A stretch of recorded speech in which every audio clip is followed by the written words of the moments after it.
Ram, Sister Indira Hewlett, Dr. Indira Hewlett. The Sri Satya Sai Global Council Trinidad and Tobago lovingly welcomes you to the series Awake, Unite and Inspire. We are extremely happy, fortunate and blessed that through the grace, the will and the blessings of Bhagwan Sri Satya Sai Baba, we are able to conduct this interview on your personal journey and transformation at the divine lotus feet of our dear beloved Mother Sai. So, Dr. Indira, share with us, how did you first come into contact with our beloved Mother Sai? Sairam, Brother Faiz, and Sairam to everyone, all the listeners. First, I want to thank you and the Global Council of Trinidad and Tobago for inviting me to participate. And of course, before I begin, I offer my most humble and loving pranams and my deepest gratitude to Swami for giving me this opportunity. And I seek his guidance and blessings as we go through this session. So, as you know, we have all been with the formless Sai from the time we were created as souls. So he knows us. It's just a question of when did we come to him in our different births and different lifetimes. And in this particular lifetime and this particular human birth, and as you know, Swami says the human birth is the most precious of all gifts that we can receive from him, because it is only through this human birth that we can understand and experience our true divine nature, that is our Atma. So, we are very, very blessed, and I want to say that I say it every morning, every night, and all through the day. Thank you, Swami, for this gift, and may I never waste a moment of it and live in your presence at all times. So I want to thank Swami, of course, profusely for that. So in this particular lifetime, I came to Swami at the age of 6 in the year 1960. And it happened through, of course, my family.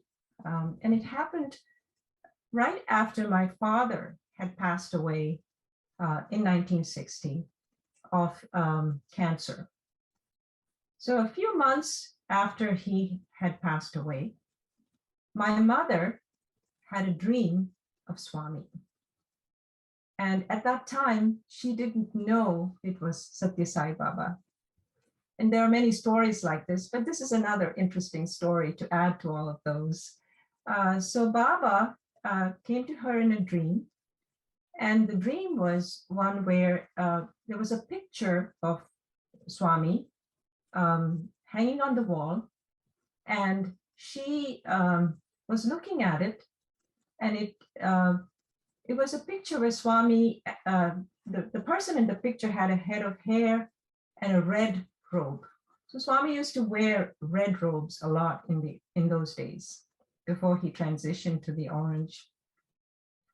And in this picture, he was holding his hand up like the blessing of the palm. We call it the Abhaya Hasta. And she was looking at this picture, and it turned out that he was talking through the picture, Swami. And he said two things. One is, come to Puttaparthi, come to Prashanti Nilayam. And after he said that, the picture fell onto her lap. And she said she didn't feel any pain or anything. It just fell on her lap. And then the dream ended. So she was very intrigued by this phenomenon, this dream. And she told us, that's my brother and I, we were the two children that she had. And her mother, that's my grandmother, who was living with us at that time. And she said, I had this dream of this person. I don't know who it is, but he had a head of hair and was wearing a red robe and a very smiling, happy, young person. And so my grandmother started asking around who this person was and so on and so forth. and where Puttaparthi was. But that's as far as it got at that point. And then a few days later, actually, I think a week or so later, she had the same dream. Swami was, there was this picture, and Swami was smiling and said the same thing, come to Puttaparthi, come to Prashanti Nilayam. And the picture fell into her lap, and the dream ended. So at that point, she said, this is no coincidence. There is a sign here, and we have to see this Satya Sai Baba, because by then I think they had found out that his name was Satya Sai Baba. So that's when we started our plans to go to Puttaparthi. And we were very fortunate that, Puttaparthi was very remote. Nobody really knew where it was. It was this little village. It's not like it is today.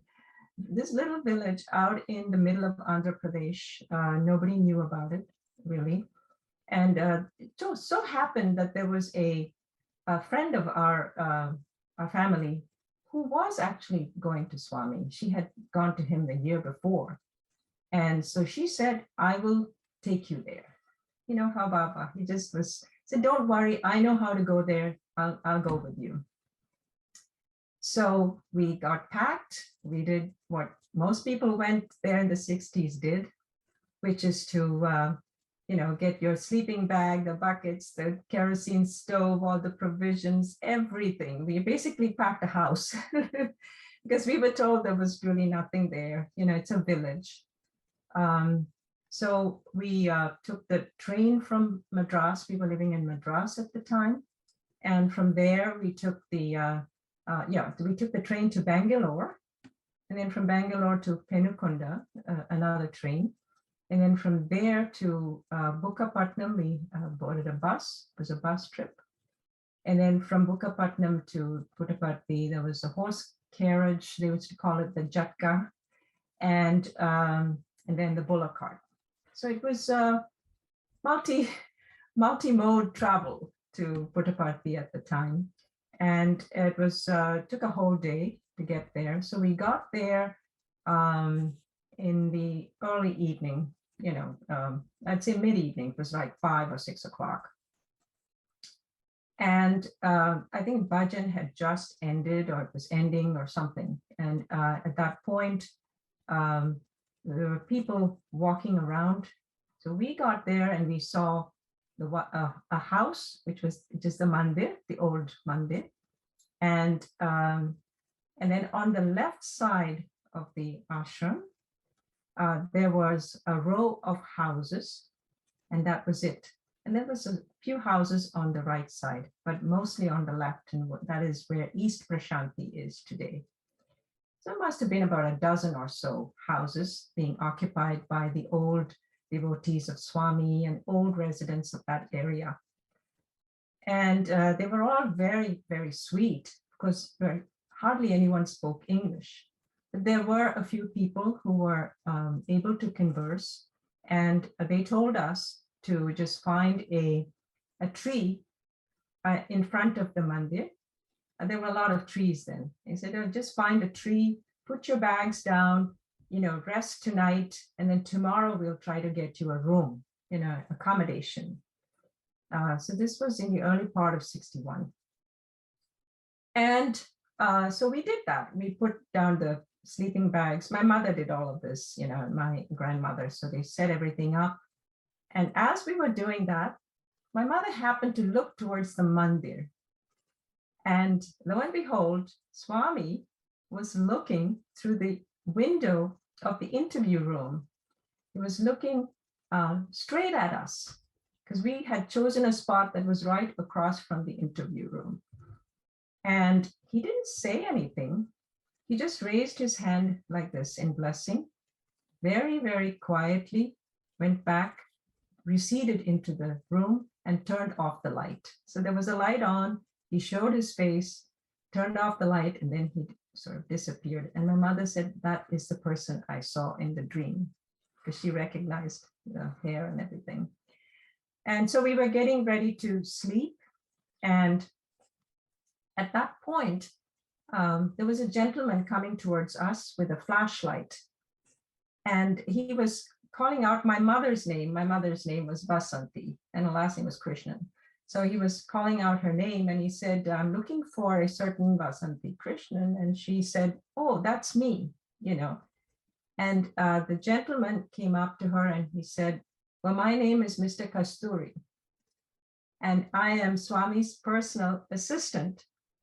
And he said, "Swami has asked me to welcome you to the ashram. He said that he's been waiting for you, and he's very happy you are here because all of you are old devotees and have been with him in many incarnations." That's all he said. And he's very happy you're here. And then, of course, you know, he's from Kerala. My family is originally from Kerala. So they started to speak in Malayalam, which is the language from Kerala. And it was all very comforting and very nice. You know, we just felt very elevated, happy that we hear someone who knows us, and we're very pleased with all the reception. And Swami had apparently told him to give us a spot on the veranda of one of the houses that was on the East Prashanti side, so that we didn't sleep under the tree. So we moved our bedding and all of our stuff. We went into one of the houses, and they were very, very kind, very hospitable people, you know, in the ashram. And we slept there, and they told us that the next morning there would be darshan at around 6 in the morning. It used to be called coffee darshan by some people. So what would happen is Swami would go from one side of the building to the other side, but on the upstairs. So when he did that, he would come out to the projecting part of the upper veranda. He would come out and talk to people. It was no rush. Swami took his own sweet time going from one side to the other. And it was priceless because Swami would talk to people, and he would, recognize them in the morning and say some things in Telugu. And then he also happened to see us, and he did a blessing, which was very wonderful as well. And I just wanted to add one other thing. When my mother learned the previous night, you know, when Mr. Kasturi told her name and so on and so forth. And she was so surprised. She said, "How did Sai Baba know my name? How did he know we were coming from Madras?" You know how it is when you're new to Swami. You're just totally dumbfounded by all these revelations. And he said, he gave a classic answer, you know, spot on. He said, "Swami knows everything about everything and about everyone. He knows the past, the present, and the future. This is no ordinary avatar." He used the word avatar. And he said, "You are about to begin the most wonderful spiritual journey from today with Swami." And that was, you know, a very wonderful thought, you know, and that he conveyed to us about Swami's omniscience and omnipresence and so on. So that was sort of the introduction. And then what they told us was that Swami would give darshan later in the day at around 9 o'clock or so. So we got ready. We went for darshan. We sat in the darshan line. And in those days, at least at the time we went, which was not during a festival, it was just a regular time. And there weren't that many people. And I would say that maybe there were 50 to 100 women on the women's side, maybe even less. There were 2 rows, and the rows ended just around the interview room window. You know, it's just a very short rows, and there were only 2 rows on each side. Lots of contact with Swami in that way. So he came out, and the lines were formed right by the door of the interview room. So that's how it was. And he came out, was very fresh and beautiful, you know, in the red robe. And he asked us to go inside for the interview. So my mother, my grandmother, my brother, and I went into the interview room. And the first thing he did was to materialize vibhuti, which is what he always does in the interview room. And he gave each of us the vibhuti and he said we should eat it. So we did that. And then, of course, there was some silence. I remember this very, very well, although I was only 6 years old. You know, that's how powerful Swami's presence is. You just kind of put it in your subconscious and it comes out, you know, over and over again when you think about it. And my mother was about to say something, you know, and she was starting to tear up. And she was, of course, very young lady and lost her husband. And Swami said, "Don't worry, don't cry." He said, "Don't worry. Your husband is with me."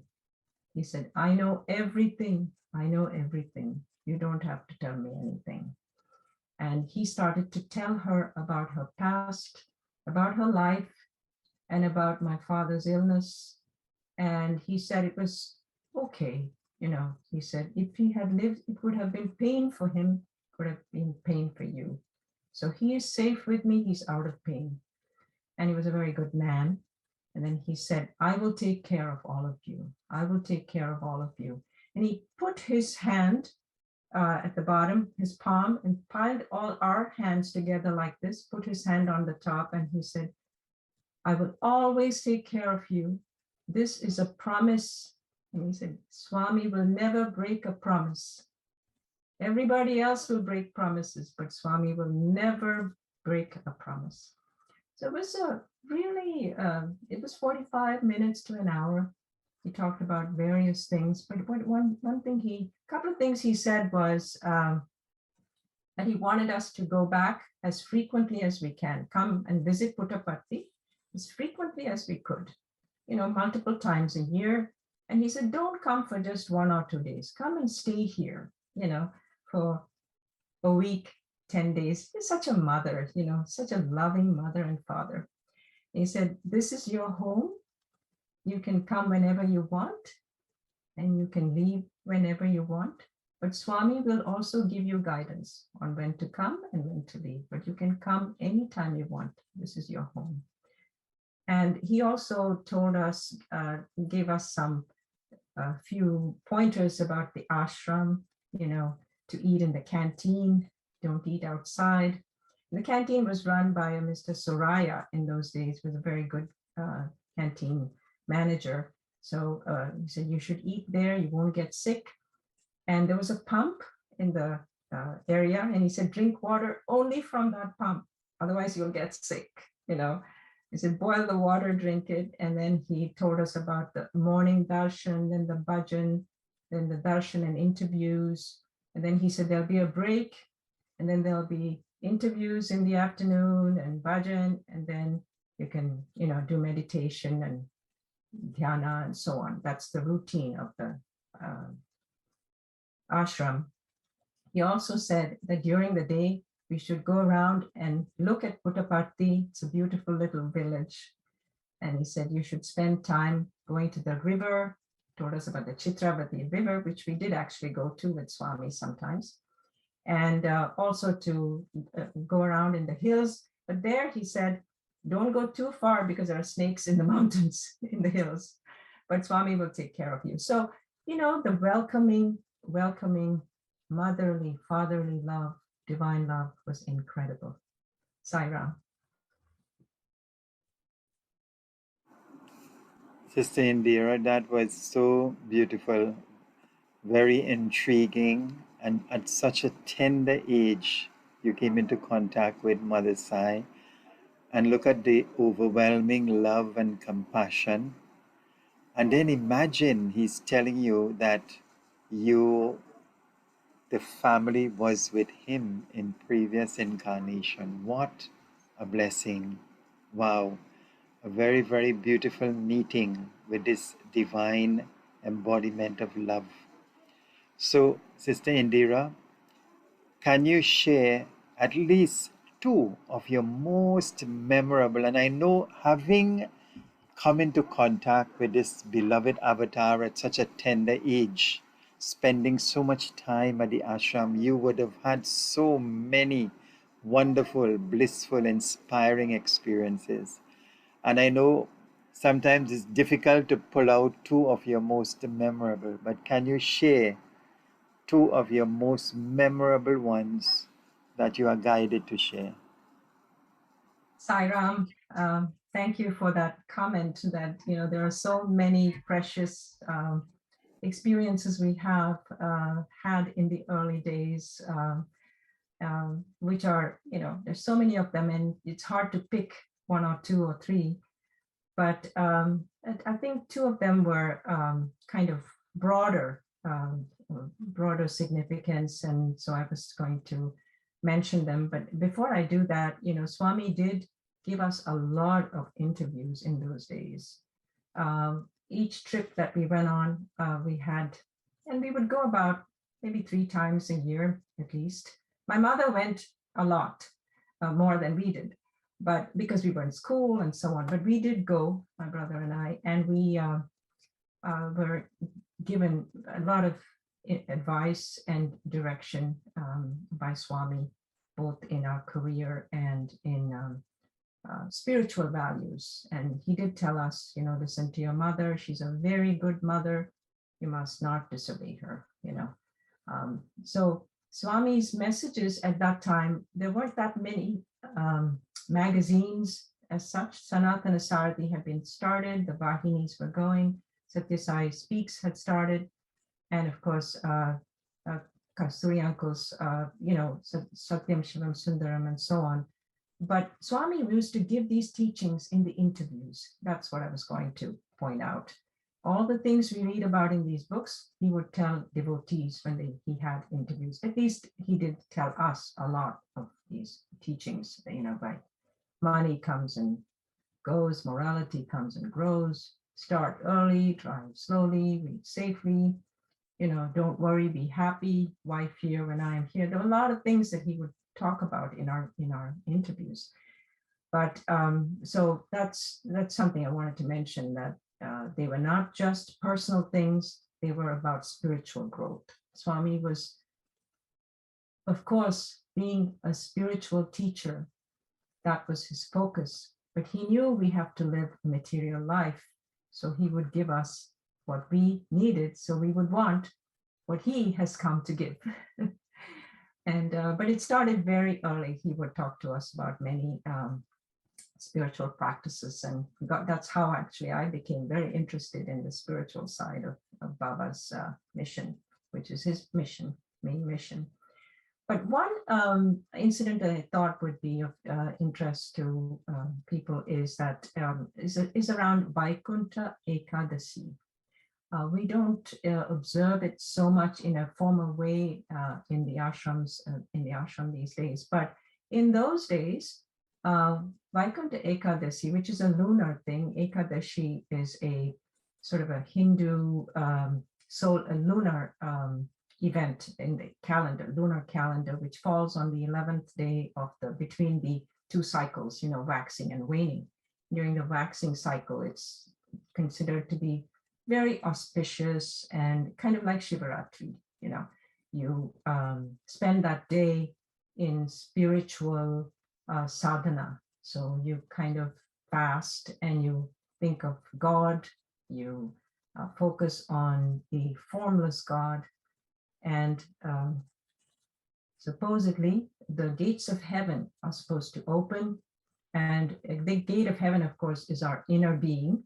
So when you do spiritual practice on that day, there is a very great purification that happens of our inner senses, and we are able to progress very well in visualizing our inner divinity. So on one of these occasions, Swami took a group to the Chitravati River. So then he used to go out.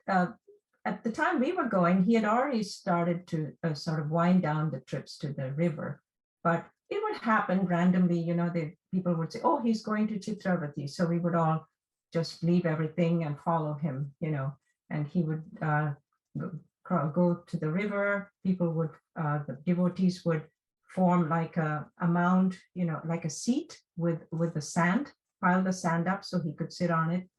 And then he would sing bhajans and talk and so on and so forth, do some materializations. On this particular event, he took us to the river, and he, I don't remember if there was a large crowd. It was not a very large crowd at the time. And he sat on this sandy seat and gave his talk and sang some bhajans. And then he said, it's time now for the Amrita. So one of the characteristics of this festival is the feeling that if you go through these austerities, that you will be given the gift of the nectar of immortality. We call it Amrita. And it's also in the Puranas, there's a story, you might be familiar with this, of the nectar being brought out of the ocean, through the churning of all the senses. It's actually very symbolic, but it's a good and the evil being fighting against each other, and then you pull out the good comes out, wins, and it is symbolized by the nectar that comes out of the ocean. So Swami would bring out nectar, this Amrita, on Vaikuntha Ekadasi in those days.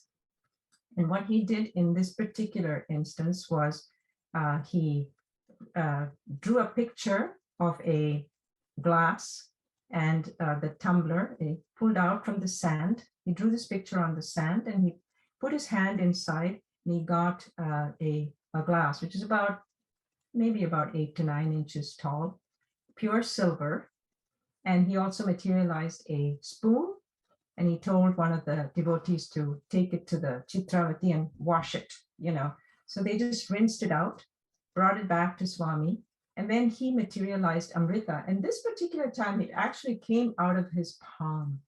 So the palm opened up and a few drops of nectar fell into this glass. And then he said, all right, let's all go back to the ashram and I'll give everybody a drop, right? So there were only 2 or 3 drops in that tumbler.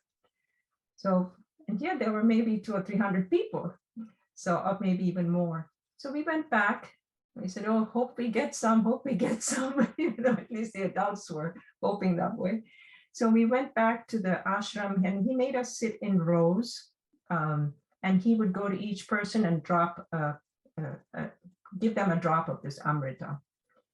And from this little glass, which had 2 or 3 drops, he gave Amrita to the hundreds of people who were sitting there.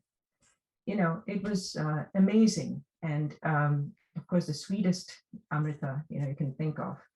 And of course, that was a very inspiring, sort of very awesome, experience to see that firsthand.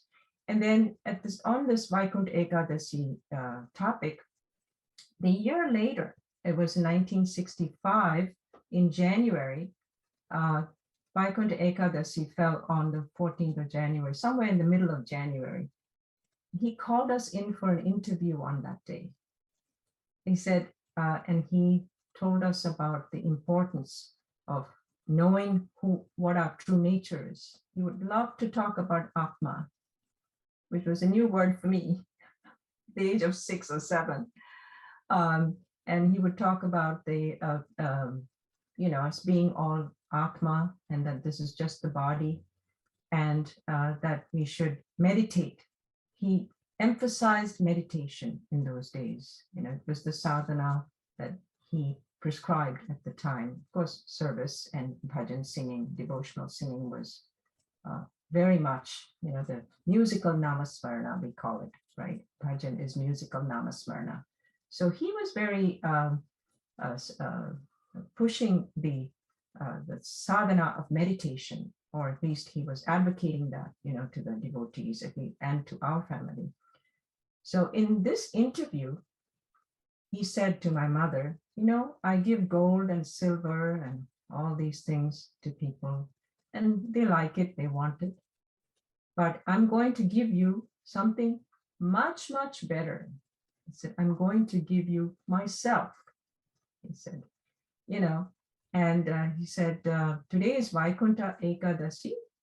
It's a very special day for spiritual progress.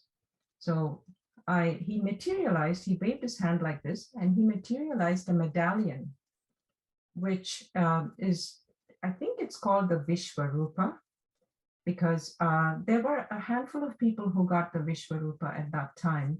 But what it is it's a very tiny little medallion, but it has in it Vishnu, a picture of Vishnu with the conch and the mace and, you know, these four things that he holds in the four hands.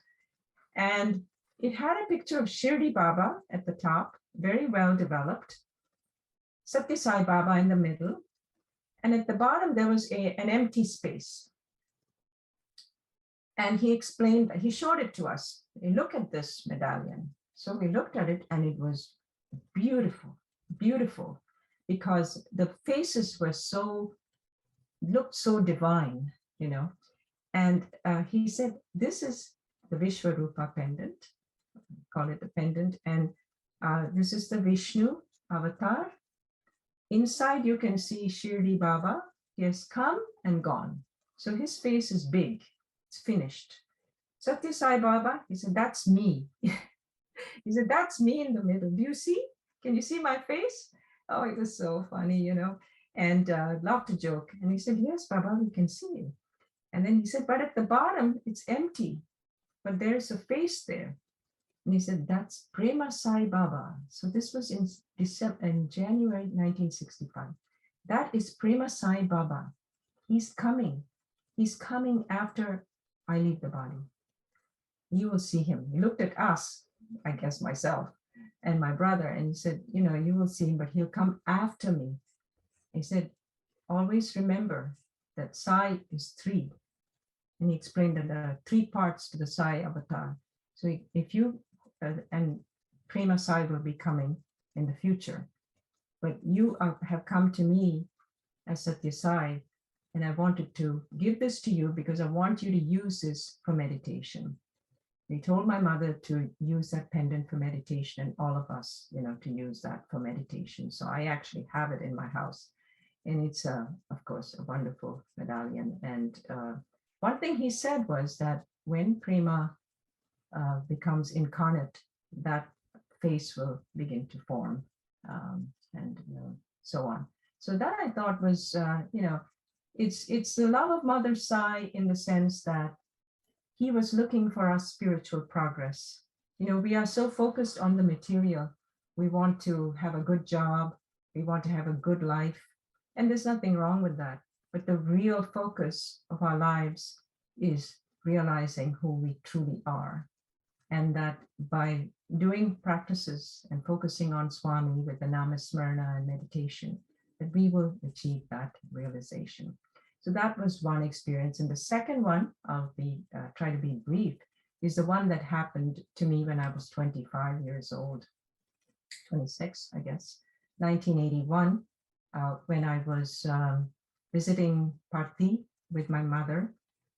We had planned to stay there for 3 weeks because I was working in the UK at the time. I finished my PhD in the US, and I received this very prestigious fellowship, and I wanted to do it. And I went to London to do that fellowship. And then we decided we should take a break, you know, take a vacation. And my mother said, let's go see Swami. It's been a couple of years, 2 or 3 years. So we went to Prasanthi Nilayam, and that was the beginning of that almost 1 year of sadhana that I did in Parthi. So what happened was, typically we don't leave the ashram without Swami giving us the permission to leave. So we were trying to give him letters where we were saying, Swami, please bless, Indira has to go back. She's taken leave from her job and so on, you know, and Swami didn't take any letters. Instead, he would say in the line, wait, stay. And so every darshan we would think, maybe this one he will say, you can go back. No. So after some time, my mother said to me, you know, we have never left without Baba's permission. there must be something in this that Swami wants you to wait a little bit longer. And so I listened to her. I said, my mother is correct. She always knows the best. And Swami always tells us to listen to her. And he really did not show any interest in my going back to my job. And I said, how could it be? I mean, one's job is so important, right? But as it turned out, it wasn't that important. So I stayed there. And when I was there, I said, I need to use my time for what the ashram is meant for, and that is for spiritual sadhana. And I spent several months in deep meditation, practicing Swami's meditations, the light and the form meditation, the namasmarana and the soham. Nothing unusual, just Baba's methods. And that's one of the things I'd like to emphasize. That Swami's meditations are just perfect for us. We don't need to do anything too fancy. His meditation will help us get to where we want to go. But before I started it, I gave Baba a letter in the darshan line. And in that letter, I wrote to Swami, Swami, I'm surrendering everything to you. I surrender because all the inner senses, the ego, the mind, the senses, my thought, word and deed, everything, my entire life, please accept. I only wish self-realization, only wish to have God realization and know my true nature. It was a very, very high philosophical letter. Swami gave me the first row that day. Many days I was getting the first row at the time. You know how it is, you get the chits, and then sometimes you get the last one, and sometimes you get the very first one. So this went on for several weeks. That I was getting that number 1 or 2, the number. And I got the number 1. I sat in the first row. Swami comes by, stands in front of me, beaming, so happy, very happy, very happy. Took my letter and told me to take Pada Namaskar in the line. That's how I knew this is what he wanted from me. He wanted me to take that time. Now, it doesn't matter that there's a job waiting for you somewhere. And I was really at that point. Before that, I was concerned because it was a very prestigious fellowship and I was at the beginning of my career. So I was thinking, how will it work out? But I stayed there. I did tremendous amount of meditation, a lot of spiritual awakening. I can describe that in some way, but it's really the experience of bliss, not 1 time, 2 times, every day. I never wanted to come out of it.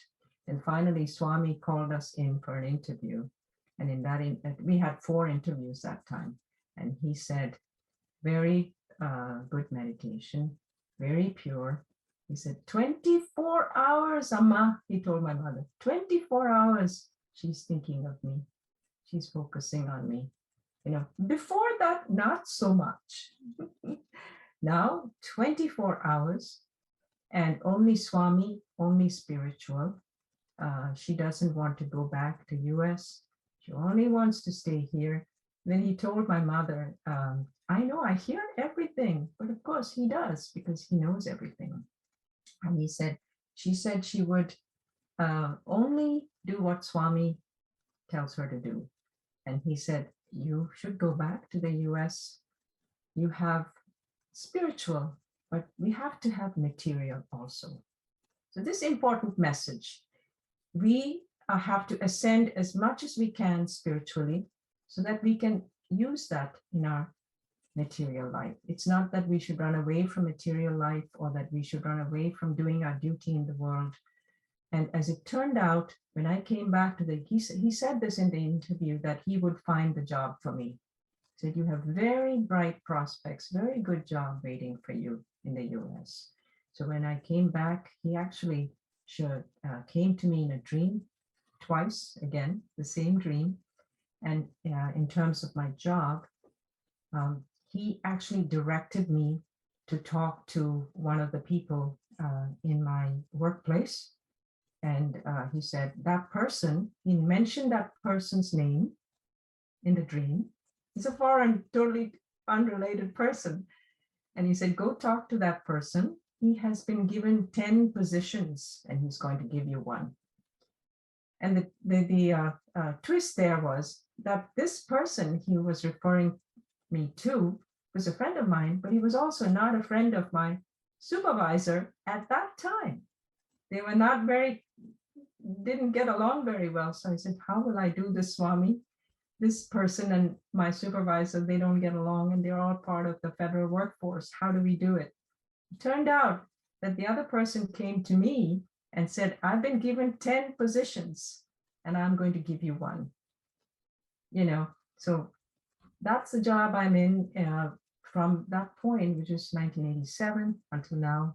Amazing, amazing contributions, to society and public health through my work in my workplace. And I'm so grateful to Swami for giving me, such a nice profession and a nice job where you can actually contribute as a service, So surrender was so important. Having that full faith that Swami will take care of it. And I knew he would do it, whatever it was. If I was going to stay in the ashram, work in a hospital or in the school there, or come back to the US, which of course was the last one on my list. But it's all worked out. So I would say surrender and faith and getting rid of that ego, letting Baba take charge is an amazing, and memorable experience for me. Sadhana. Very, very beautiful and very inspiring, Dr. Indira. But I want to go back a little bit to your almost 1 year that you spent in Prashanti, practicing the deep meditation to the point where Swami said, 24/7, she's only thinking of me. Can you share with us some of those spiritual practices that you were engaged in, and were they recommended directly to you by Swami? And did Swami from time to time interact with you as you were practicing? Thank you for that question, Brother Faiz. Yes, these meditations were all actually shown to us by Swami, but in the earlier interviews. So the first meditation I started with, and it wasn't only done in isolation. I would read a holy text. I was reading the Gita. I was reading the book Tripura Rahasya, which Swami recommended actually at that time, the Vahinis, and then a lot on yoga because I was already doing yoga. Which was actually that love for yoga and meditation was in some ways ignited by the summer course that I went to in 1972. But Swami had explained Jyoti meditation to us in the interview room. He told us about, practicing light meditation and taking it here and there and purifying. Said that is a good way to start the meditations when you go down the path of meditation. The second one was japa. So you can, while you're doing the light, you can add to it it's namasmarana, basically, saying the name of the Lord. And Swami, during that Vaikuntha Ekadasi interview that I talked about earlier, he asked us, I was very young, but he said you should start meditation for the children when they are young. And he asked my mother what she was doing for meditation. And she said, oh, Swami, I would say Om Namah Shivaya, but because I'm from Kerala, we do Om Namo Narayana, these sorts of namasmarana, some mantras. You can call them both actually because they're interchangeable in some ways. But Swami said, and in that interview, she said, Swami, but I want to say Om Shri Sai Ram. Can I say that? And Swami said, That is very beautiful. You can say Om Shri Sai Ram. It's a good mantra. So we used to say Om Shri Sai Ram. Eventually, we all started to say that in our prayers. So in this, and then the third thing he told us was about breathing, about holding this nostril and breathing in one, exhaling through the other, and doing it vice versa, doing cycles of those to lift the energy within us. So what we call the prana. And so when I started the meditations, I started with light meditation. And it's a very good way to purify the inside, because you're taking light, you're purifying the inside of yourself. And eventually I switched to the name and form meditation. So I had a picture of Swami, which I really, really loved. It was a picture of Swami sitting on a chair with a beautiful smile, looking very happy. So I liked that picture, I connected with it, and I would look at that picture and internalize it. So the name and form meditation says, you say the name of the deity you love. For all of us who are following Swami, he is the one we think of, right, as a deity we love.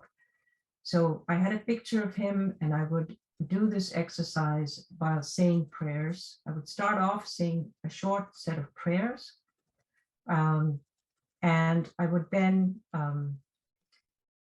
close my eyes and visualize Swami inside. And this went on, putting him in the light. So adding it to the light, taking him inside. And believe me, that is a very, very effective way to open up this, what we call divine love, feeling of love for the formful Atma, which is Swami. So we still have form there.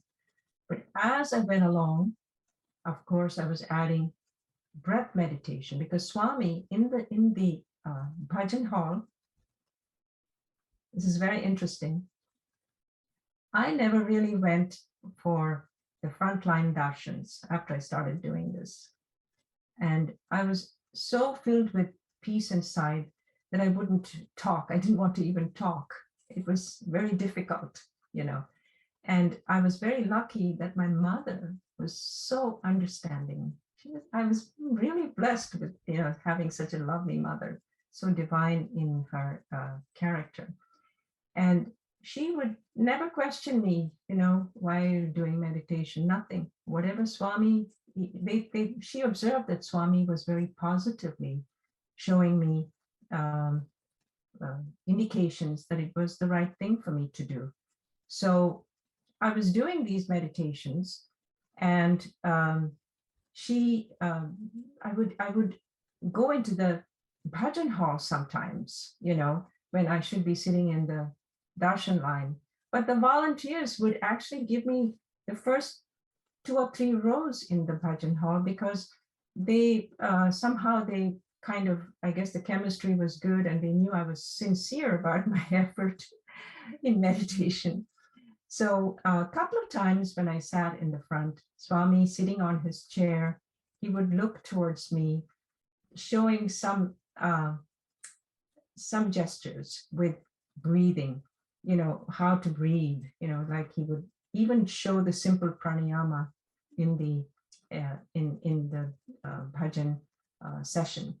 And it was noticed by some people, but of course, most people wouldn't notice those things because they are doing their own sadhana. But I would focus on him constantly. Whenever he came into the darshan line, focus on him, look at him, see what he was doing, observe the gestures. And I established a sort of you could say a virtual or astral connection, so that I could figure out what he was telling me, whether I was doing the meditation correctly or not. So as it went on, I began to, of course, lose body consciousness and all of these things. And of course, my mother was, she was in the room, and she was a little concerned, because I wasn't eating much. I used to eat the typical Sattvic diet, which is a few almonds, I would eat these, sprouted beans, very simple food, and food that would not leave sort of, toxic residues or sort of spicy things. I monitored that for months. It went on and on and on. And Swami was, I did ask him, is this okay? If it's okay, please look at me, Swami. I want you to show me a sign. Invariably, he did that. And so that was another way to establish that what I was doing was okay. So, but the biggest validation was when he called us for the interview. It was on the 2nd of December, I think. And he said, I told my mother, don't worry, I know you're concerned that she may have some health problems because she's not eating much and so on. She said, everything is perfect. Don't worry about it. She understands Swami's teachings very well. He said a lot of things, about her meditation is very good. And that he even said things like, she's one with me, don't worry about it. She's, she knows it's all pure bhakti. So one of the things I will say is that the feeling from these meditations is very important. It's of course the experience of bliss, of being, away, complete, seeing who you are in a way that you are not the body, that you're not the mind, that you are in fact the inner self, that there is another thing inside, which is like it's a witness, we say. When you come into that presence, you know that you've experienced it. And the thing is, you come into that presence at your will. That's what Swami wants us to have, is to be, because sometimes we have these experiences kind of randomly, because Swami is trying to tell you, listen, there's something far bigger than your body and your mind and your degree and your education, your many houses and your cars and your wives and your children. There's something much bigger than that. He gives you a glimpse and then he makes you want to work for it. Here, he had given me a glimpse many years ago, but you know how it is, we always sort of put it behind us. But in this particular time frame, Swami kind of appears to have just forced me to stay there and to enjoy this experience. So the bliss was so incredible. And I didn't want to talk to people. I didn't want to mingle or mix with anybody. I just went to the room, did my meditation. That's all I wanted to do. So it does leave you very, very much in a place of great joy, great bliss. And it's not only the bliss, it's recognizing our connection to Swami, recognizing that we are Swami, recognizing that all people around us are essentially the same. That is what I learned from that. I said, people are so seeing each other so differently, but it's not like that at all. We're all the same. But the catch here is nobody else understands that. So when you experience those things and those understandings, you can say, I won't say feelings or emotions because it's not an emotion, it's an awareness. When you experience that, I felt like my feet were off the ground, for almost a couple of years, it was like that, even after I came back to the US.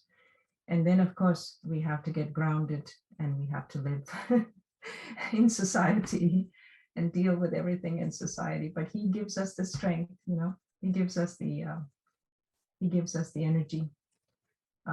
So it was an amazing experience. If there's one part of my life I would like to freeze and keep like that, exactly like that, it's that. And so I go back to it over and over again because Swami says he gives us these experiences.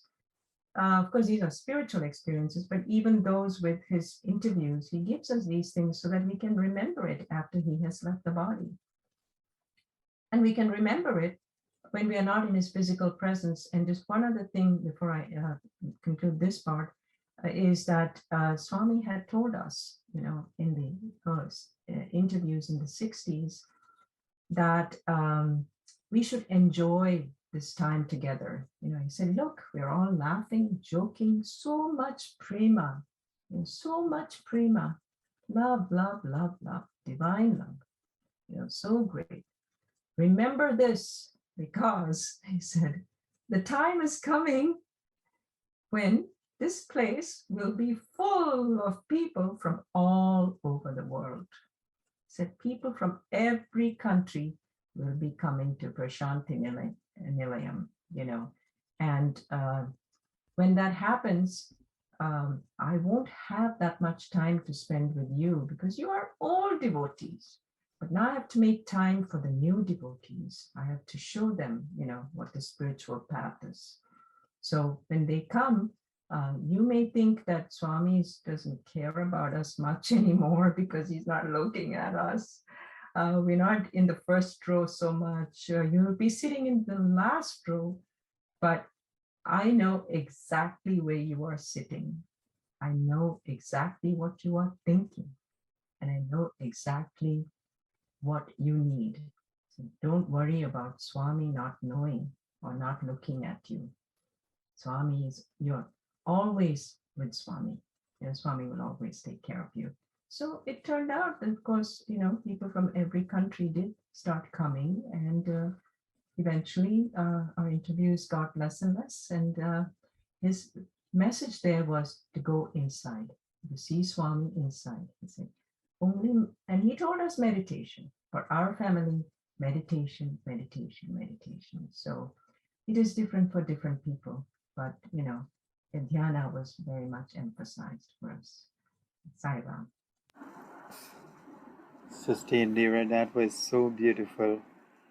My God, I could imagine the bliss, this indescribable joy of divine connection within to the Supreme Self, and what you would have experienced with that omniscient, omnipresent, omnipotent Lord physically in front of you for so many months.